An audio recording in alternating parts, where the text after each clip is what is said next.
Right, it is recording. Okay, hello everyone. Today I'm here with Dr. Courtney Campbell, who is a veterinary surgeon and host and producer of Vet Candy. So my first question for you is, could you tell me more about Vet Candy, what it is and how it got started?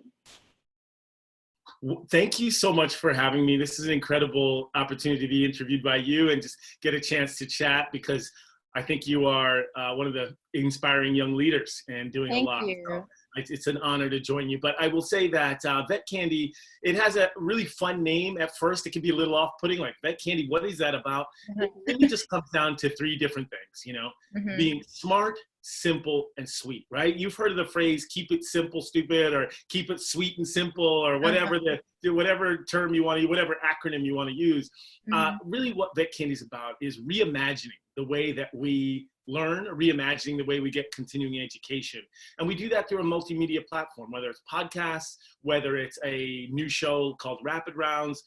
It's another show on Vet Candy that I host called Vet Candy Watch, which is giving up-to-date, accurate news information about what's happening in the pet space, what's happening in the veterinary world, and in terms of animal health and wellness. So really, that's what Vet Candy is about, is looking at all different forms of media, articles, broadcast, digital videos, fun shows, as a way to reimagine the way we educate ourselves, and the way we inspire others, and continue to advocate on behalf of pets. Wow, that sounds so fun. And speaking of the pet world, could you tell me about like what's been happening, like because of like COVID-19, what's been happening in the pet world? Listen, we are one true planetary tribe. We're all one, you've heard that phrase, right? We're all in this together. And when we say we're all in this together, we mean our pets too. That this pandemic, unfortunately, has underscored how important the human-animal bond is. And I look at it in three particular ways. Number one, how have people been able to manage the mental stress and the emotional rigors of going through quarantine and sheltering in place? A lot of people relied on that human-animal bond of their pets. Number two, how did people respond when it turned out that cats, dogs, ferrets, hamsters were also susceptible to the novel coronavirus? A lot of people were really worried about that. And what we know now, and you and I are talking at a pretty auspicious occasion, because I think we're a week removed from the first announcement by the USDA that a dog in the United States tested positive for the novel coronavirus. Of course, this is particularly interesting because this dog actually showed respiratory signs, which previous to this, dogs who have tested positive for coronavirus didn't show any respiratory signs. So it just goes to show you that every week, every day of every week, we're learning more about this virus. And then finally, number three, pets are actually helping us fight the novel coronavirus. I'm sure you've seen recent stories about studies in France and in Finland, or out of University of Helsinki, and then even right here in the United States, University of Pennsylvania, essentially studying that how dogs can smell, or scent detection dogs can smell the sweat and the urine of people who tested positive for COVID-19. So, I think whether it's your emotional support pet, whether I think it's you're concerned about your pet's health and wellness regarding coronavirus, or whether it's pets helping us to fight coronavirus, I think all those three elements show us that we're all in this, we really are in this together, Wow, I love that.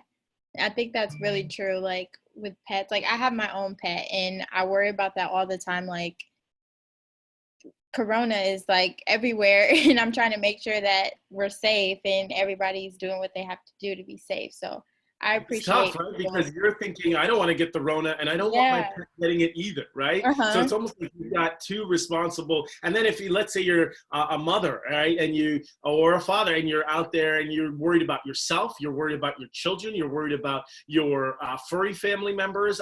All your family members you're concerned about. And that could be a lot to handle. Yeah, really. My next question is, growing up, did you always picture yourself as a vet, or did you start off as something else?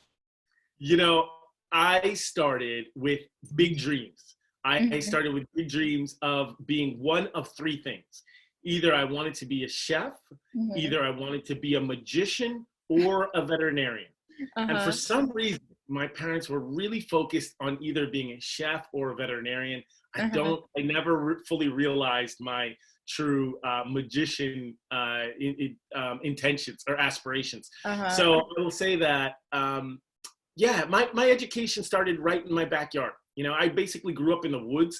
I joke around that I was raised by wolves and black bears, but the truth is, in Connecticut, there's just a lot of woods. And I was kind of situated between like a lot of woods, and then on the other side of me was just a lot more woods, right? And so Connecticut isn't a thriving metropolis of activity. So I would just jump outside, I would explore the woods, look under rocks, and I really started to appreciate wildlife, you know, and I said, whoa, this is pretty cool.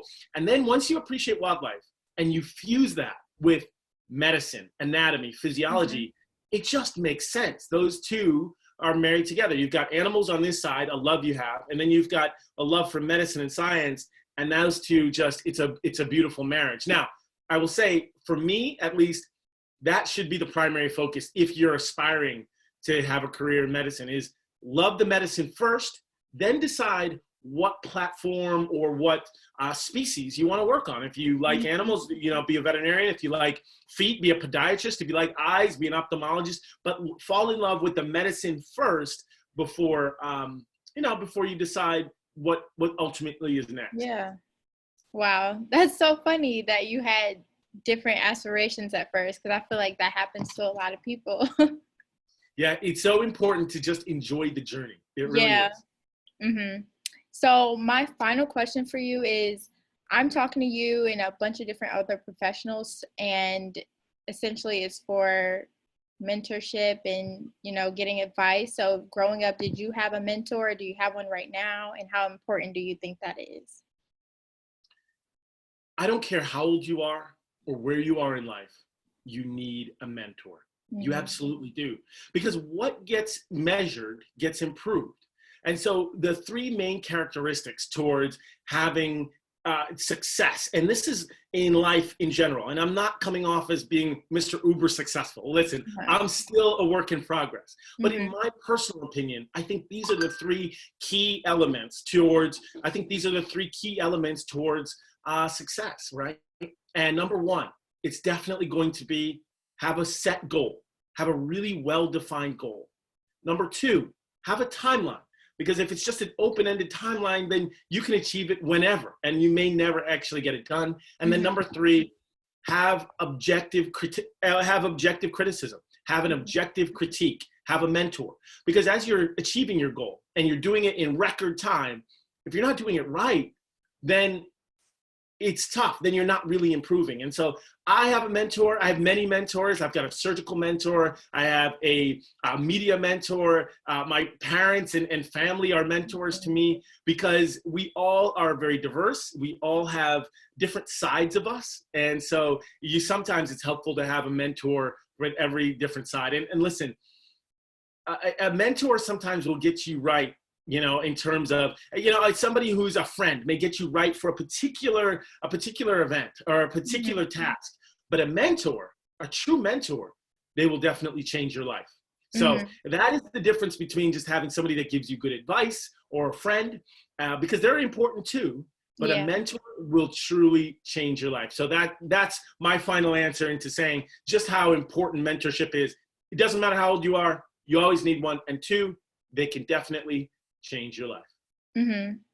Okay, well, thank you so much for all your advice. I really appreciate you taking the time out to speak with me. And I'm really going to take everything you said literally for the rest of my life. So thank you. Well, I have one more question for you before you go. I have to, and I know you have a preformed answer for this, but I have to know, what is two things, double-barreled question. Number one, what's the correct pronunciation of your first name? And number two, what does it mean? Okay. My first name is Zinaejah. Zinaejah, hard I. Okay, Zinaejah. Yes. And the meaning of my name, I never got, not officially, but all I know is my mom told me that she wanted it to be different, and which is why she chose the letter Z. And I don't think the rest of the letters have any more meaning, but I think her purpose was for me to be different and you know, stand out from the crowd. Oh, there's no doubt that you stand Uh-huh. out. And your name is just the beginning. Zinaejah already stands out, but now your personality just takes it to another level. So her Uh-huh. intentions as far as having you be distinct from everybody else, I think you've achieved that in spades. Thank you so much. No problem. All right. Excellent. Well, thank you for talking with me today. It's been an absolute honor. And if there's anything else I can do or anytime you want to chat again, please let me know. I will do. Thank you so much. All right. Take care.